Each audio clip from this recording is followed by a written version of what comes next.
Crispy daw.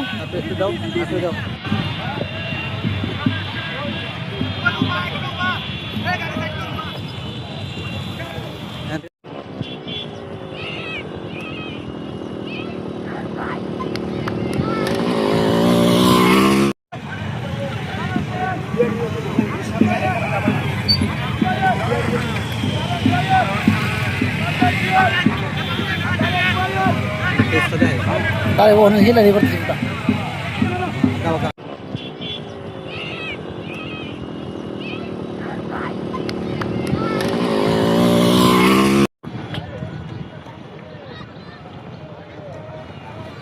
Anit बेर जायो हाँ আমি জুম করে লিছি মুখ সহকারে।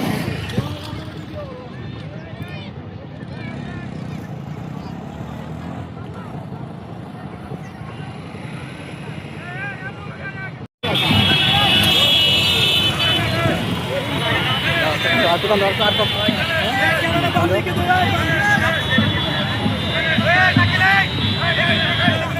Crispy daw. daw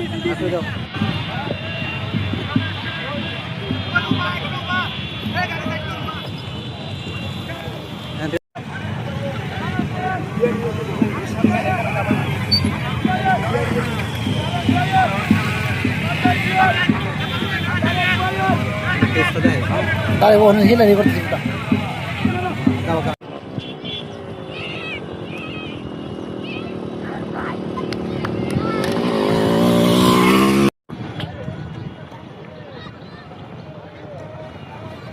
अनित बेर जायो हाँ আমি জুম করে লিছি মুখ সহকারে।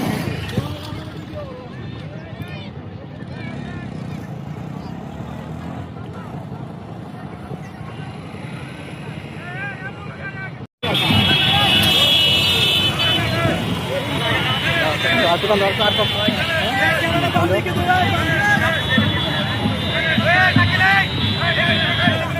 Crispy daw.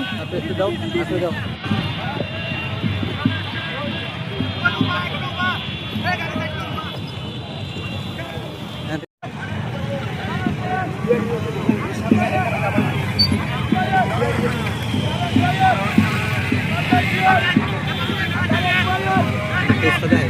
Tayo mo nang hila ni berarti.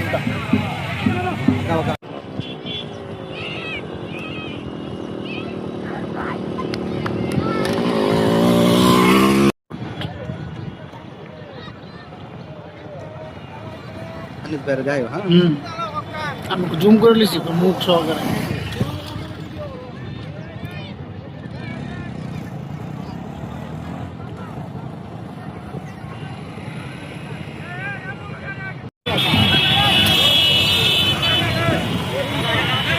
aturan dorkar to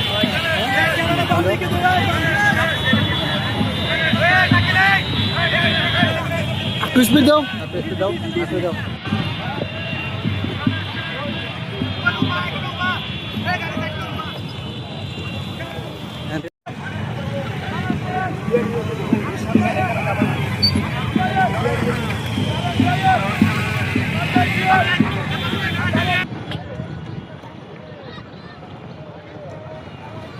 Anit बेर जायो हाँ আমি জুম করে লিছি মুখ সহকারে।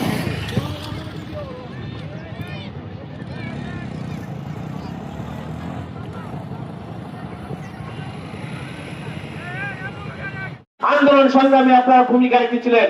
আজকের দিনে আমরা চলে এসেছি আমাদের প্রিয় নেতা জনাব তারেক রহমানের দিকে। আমরা আজকে সাংবাদিক বন্ধুদেরকে আমরা বলতে চাই, আমরা যখন দুর্বার আন্দোলনে আমরা অবতীর্ণ হয়েছিলাম আমাদের প্রিয় নেতা জনাব তারেক রহমানের নির্দেশনায়, আমাদের সেই ঘোষণা যখন রিজভী সাহেব প্রচার করতেন, উনাকে মামলা দেওয়া হয়েছিল। উনি যখন ইলিয়াস ভাই যখন বিভিন্ন ঘোষণা দিতেন, ইলিয়াস ভাইকে গুম করা হয়েছে।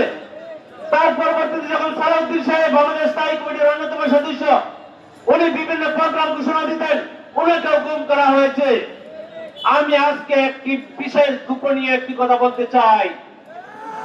আমাদের প্রিয় নেতা যখন সালাউদ্দিন সাহেবকে গুম করার কয়েক মাস পরে শিলংয়ে পাওয়া গিয়েছিল, শিলং পুলিশ তাকে গ্রেফতার করে তাদের সিভিল হসপিটালে তাদেরকে জেলের মধ্যে রেখে ওনাকে চিকিৎসা করার ব্যবস্থা করা হয়েছিল।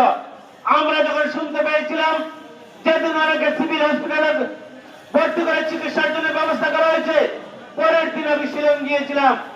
আমি গিয়ে তারপরের দিন আমি অফিসিয়াল ভাবে শিলং সিটি পুলিশের কাছে অ্যাপ্লিকেশন করে আমি ওনার সাথে সাক্ষাৎ করেছিলাম। অনেক ভয় ছিল সেদিন, অনেক সমস্যা ছিল সেদিন। তারপরে আমাদের বিএনপি নেতা যখন শিলং জেলে বাংলাদেশের প্রথম ব্যক্তি হিসাবে আমি সেদিন ওনার সাথে জেলখানায় সাক্ষাৎ করেছিলাম। সেদিন অনেক সমস্যা ছিল, আমাকে শিলংয়ের ব্যবসায়ীরা সহযোগিতা করেছিলেন, ওই এলাকার মানুষ সহযোগিতা করেছিলেন। আমি আমাদের প্রিয় নেতার সাথে সাক্ষাৎ করে যখন আমি কথা বলেছিলাম, আমি বের হওয়ার পরে ওই দেশের বিভিন্ন গোয়েন্দা সংস্থা আমাকে চতুর্দিক থেকে বেড়ে ধরেছে। আমি কি জন্য এসেছি, কি কথা বলেছি, আমরা তাদের সাথে সাক্ষাৎকার দিয়েছিলাম। আমাদের সেদিনের সাক্ষাৎকার বাংলাদেশের বিভিন্ন পত্রিকায়, শিলংয়ের সাক্ষাৎকার বাংলাদেশের পত্রিকায় উঠছিল।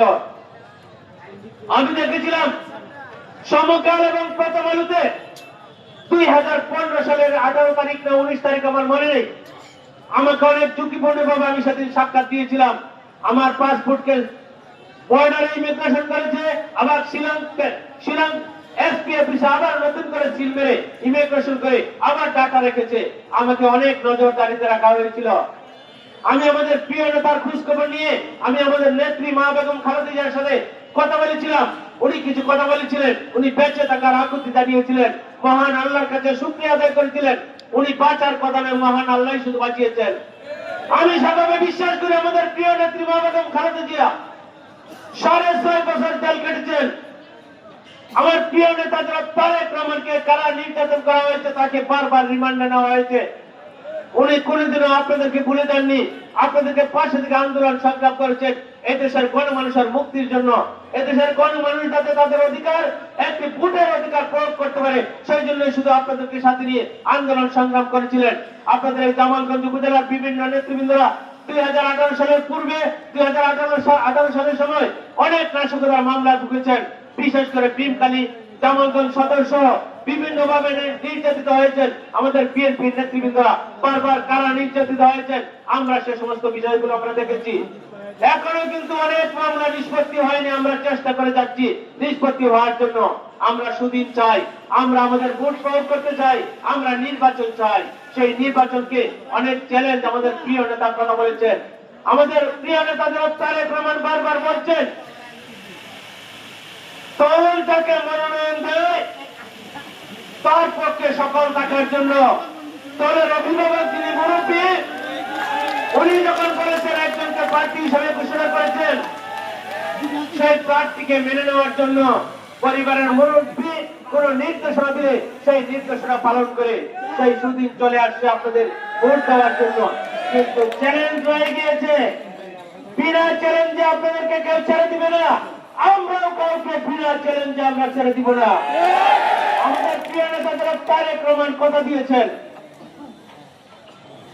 আমাদের প্রিয় নেতা যারা তারেক রহমান কথা দিয়েছেন আপনাদের জন্য, উনি বলছেন ব্যক্তি পর্যায়ে সাহায্যের হাত বাড়াবেন। সেখানে যুবক, যুবতী, তরুণ তরুণী, মধ্যবয়স্ক, পূর্ণবয়স্ক সকল শ্রেণী পেশার মানুষকে বিভিন্ন পর্যায়ে তাদেরকে সরকারি সেবার আওতায় নিয়ে আসবেন।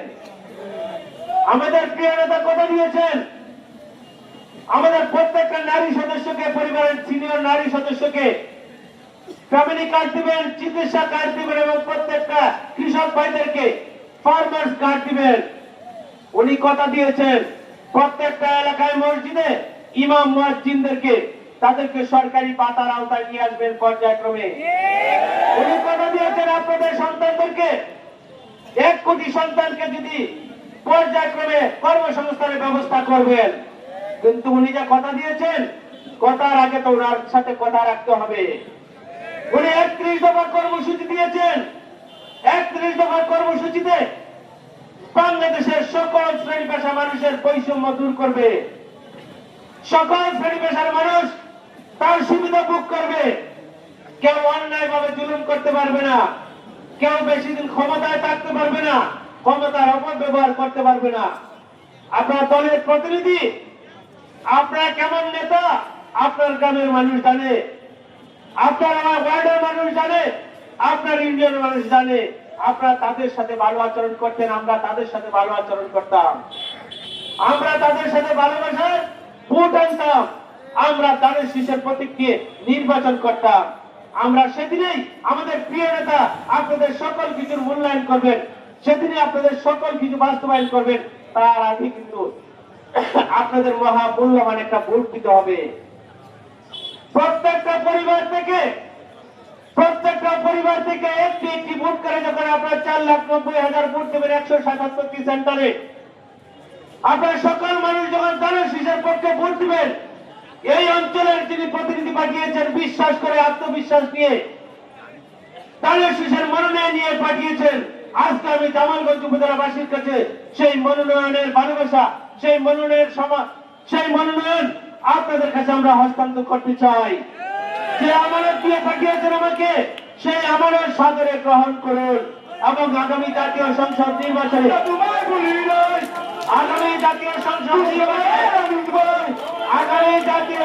নির্বাচনে আপনারা সেই আমানতের জন্য আপনারা হেফাজত করবেন একটি ভোট প্রদানের মাধ্যমে, একটি ভোট দেওয়ার মাধ্যমে, আপনারা সেই আমানত রক্ষা করবেন। আমরা আশা করবো এক একটা ভোটের অনেক মূল্যায়ন। সেই ভোট যেদিন বাস্তবায়ন হবে, 4,90,000 ভোটে যখন আমাদের এখানে প্রায় সবাই মানুষ ভোট দিবে, আমি আশা করব কমপক্ষে 4 থেকে 4.5 লাখ ভোট যাতে কাস্ট হয়, আমরা প্রত্যেকের বাড়িতে বাড়িতে দাওয়াত নিয়ে যাব। আমাদের সেই ভোটের মাধ্যমে যখন জাতীয় সংসদে আপনারা এমপি নির্বাচিত করবেন, তাদের শীষকে জয়যুক্ত করবেন এবং এই সংসদে যখন আপনারা আমাকে প্রেরণ করবেন, 300 জন এমপি নিয়ে আমাদের প্রিয় নেতা জনাব তারেক রহমান যখন এই দেশের প্রধানমন্ত্রী নির্বাচিত হবেন, উনি কথা দিয়েছেন আপনাদের সকলের স্বার্থে সে সমস্ত বিষয় মূল্যায়ন করবেন।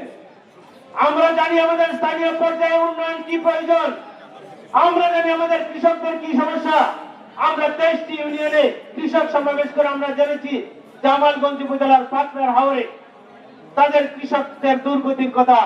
তারা প্রতি বছর নিজের টাকা দিয়ে পানি নিষ্কাশন করে জমি চাষাবাদ করে, আবারও বন্যার আগে বৃষ্টিতে পানি তলিয়ে যায়, আবার পানি সেচ দিয়ে তাদের ফসলগুলো তারা আবার কেটে নিয়ে আসে।